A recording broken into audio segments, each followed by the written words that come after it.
అమ్మ నమస్కారం. శ్రీమాత్రే నమః తల్లి. శ్రీమాత్రే నమః.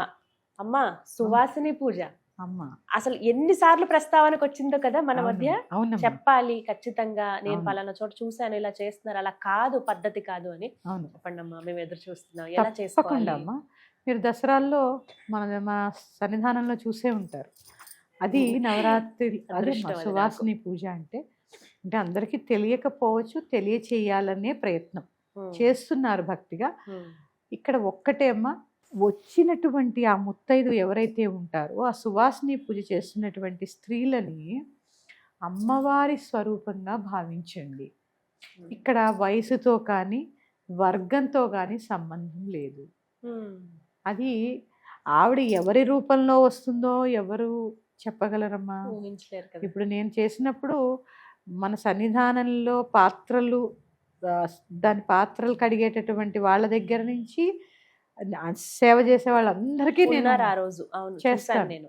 అంటే అక్కడ ఏంటి అంటే ఆవిడ ఎవరి రూపంలో ఉందో నువ్వేం చెప్పగలవమ్మా? అన్ని ఉమ్. రూపాలు ఆవిడే, ఉమ్, అన్ని రూపాలు ఆవిడే. వాడి కాళ్ళు ముట్టుకోము, వాళ్ళకి ఇది చేయము అది చేయము అనేది తప్పమ్మ. ఉమ్, ఎప్పుడైనా ముత్తైదువే, అది ఎవరైనా అవనండి, తక్కువ స్థాయి అవనండి, ఎక్కువ స్థాయి, ఇది మనం నిర్ణయించుకున్నాం తప్ప అక్కడ ఏదీ లేదు. అంతా ఒకటే. ఇప్పుడు భర్తకి భార్య అయినటువంటి ప్రతి స్త్రీ సువాసిని. ఉమ్, దానికి కులంతో వర్గంతో సంబంధం ఏముందమ్మా? ఫస్ట్ దీంట్లోంచి ఉండదు. బయటికి రండి, ఆ, దీంట్లోంచి బయటికి రండి. మాతంగ కన్యా మనసాస్మరామి. ఉమ్, ఆ తర్వాత సువాసిని పూజ అంటే బొట్టు పెట్టి చీర పెట్టడం కాదు, ఉమ్, మీరు గుర్తుపెట్టుకోండి. ఆ, సువాసిని పూజ అంటే అమ్మవారికి ఎలా అయితే ఉపచారాలు చేస్తారు. ఇప్పుడు షోడశ ఉపచారాలు అంటే ఏంటమ్మా? ఒక అతిథి మన ఇంటికి వస్తే ఏమేం చేస్తామో భగవంతుడికి అవే చేస్తాం. ఏం చేస్తాం? కాళ్ళు కడుగుతాం, నీళ్ళు ఇస్తాం, స్నానానికి నీళ్లు పెడతాం, వస్త్రాలు ఇస్తాం, కట్టుకోవడానికి వాళ్ళు బట్టలు తెచ్చుకోకపోతే పంచో చీరో ఏదో ఒకటి ఇస్తూ ఉంటాం, టిఫిన్ పెడతాం, పడుకోవడానికి కాసేపు ప్లేస్ ఇస్తాం. ఇవన్నీ ఉపచారాలే కదా. ఇవే కదా నువ్వు అక్కడ చేస్తున్నవి.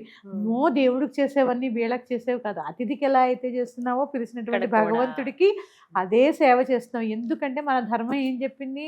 మాతృదేవోభవ, పితృదేవోభవ, ఆచార్య దేవోభవ, తర్వాత స్థానం ఎవరికి ఉందమ్మా?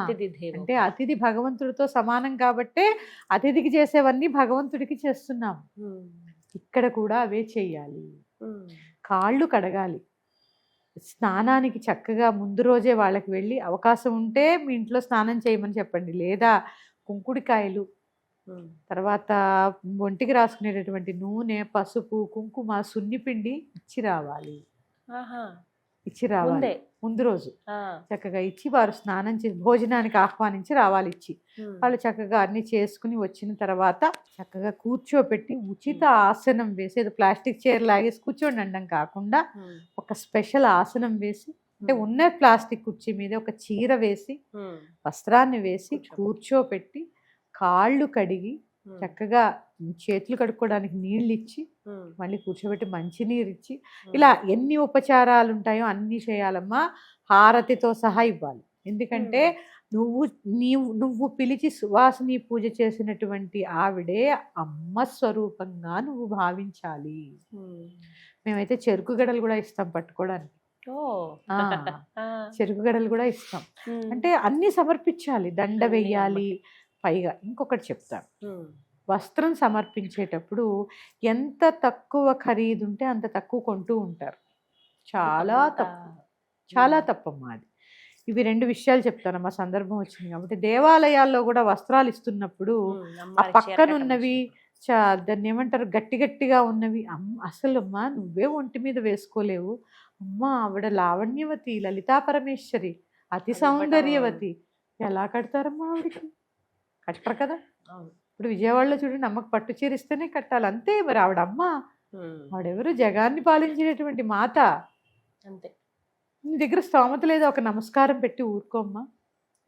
ఇది మాత్రం దండం పెట్టుకోమ్మా, నాకు స్తోమత లేదు ఇంత పెట్టేది, నా నమస్కారాన్ని నీ యొక్క చీర కింద భావించి స్వీకరించని చెప్పండి. అంతే తప్ప మరీ అసలు ఎందుకు ఇస్తున్నామో తెలియనటువంటి వస్త్రాలు దేవాలయాల్లో కూడా ఇవ్వకండి. ఈ సువాసిని పూజల్లో ముఖ్యంగా అసలు ఇవ్వద్దు.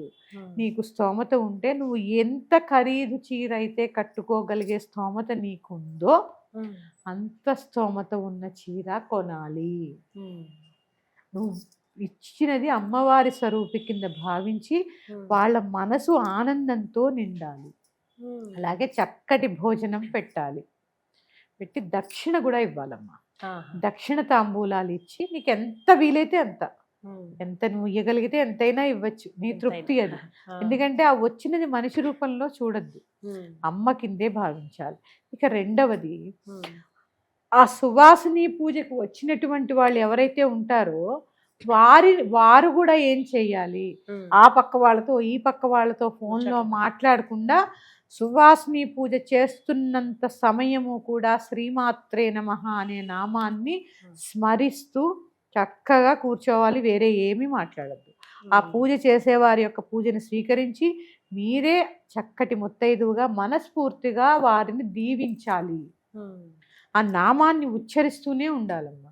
అసలు ఇంకా నన్ను అడిగితే సువాసిని పూజ చేసినంతసేపు చుట్టూ చక్కగా లలితా సహస్రనామ పారాయణ చదివితే ఇంకా విశేషం, ఉమ్, ఇంకా విశేషం, చాలా విశేషం. ఉమ్, చక్కగా అలా కూర్చోబెట్టి వీరు కూడా ఏమి మాట్లాడకుండా పూజ జరిగినంతసేపు ఉమ్, చక్కగా శ్రీమాత్రే నమః అనే నామాన్ని స్మరిస్తూ వారిని దీవించడం, ఇది సువాసిని పూజ అంటే. ఈ విధంగా అంతే తప్ప బొట్టు పెట్టి చీర ఇచ్చేయడం సువాసిని పూజ కాదు. ఉమ్, నేను వచ్చినది అమ్మవారి స్వరూపం కింద భావించి సువాసిని పూజ చేసుకోండి, ఈ విధంగా చెయ్యాలి. చేసుకోవాలి. అవును, పడుతుంది కొంత సమయం, ఒక అమ్మ. అరగంట గంట కేటాయించుకొని. కేటాయించాలి. అమ్మ, ఒక చిన్న సందేహం. ఇప్పుడు మన ఇంటికి రాలేకపోయారనుకోండి, మనం వెళ్ళి వారి ఇంటి దగ్గర ఇలా చేసి రావచ్చా? లేదమ్మా, మనం ఆహ్వానించాలి, అంతే, ఇంటికి ఆహ్వానించాలి కదా. ఈ 10 రోజుల్లో అయితే నువ్వు ఆహ్వానించాలి. నవరాత్రులు. ఎవరైతే నీ ఇంటికి వస్తానని సుముఖం చూపించారో వారికే చేసుకోండి అమ్మా. ఇంటికి పిలిచి చేసుకోవడం శ్రేయస్కరం. ఉమ్, తర్వాత ఇంకొకటి, గోళ్ళకి పసుపు రాస్తారు. ఉమ్, గోళ్ళకి పసుపు రాయడం తప్పేం కాదు, బొటన వేలికి రాస్తారు, ఎందుకంటే మన శరీరం మొత్తానికి శక్తి కేంద్రం కాబట్టి. కానీ కాలు మొత్తము కూడా రాయాలి పసుపు. కాలు మొత్తం పసుపు రెండు రాయాలి. చక్కగా ఒక చేతితో పారాయణ పెడతారు. పట్టుకుని ఒక చేతితో రాసి కాళ్ళకి పారాయణ పెట్టాలి. ఉమ్, చాలా మంది పసుపు రాసిన తర్వాత చేయి కడిగేస్తారమ్మా, కడగకూడదు. ఒక వస్త్రం పెట్టి తుడుచుకోవాలి ఉమ్, తప్ప చేయి కడిగేయకూడదు వెంటనే, ఉమ్. ఆ శక్తి వెళ్ళిపోతుంది.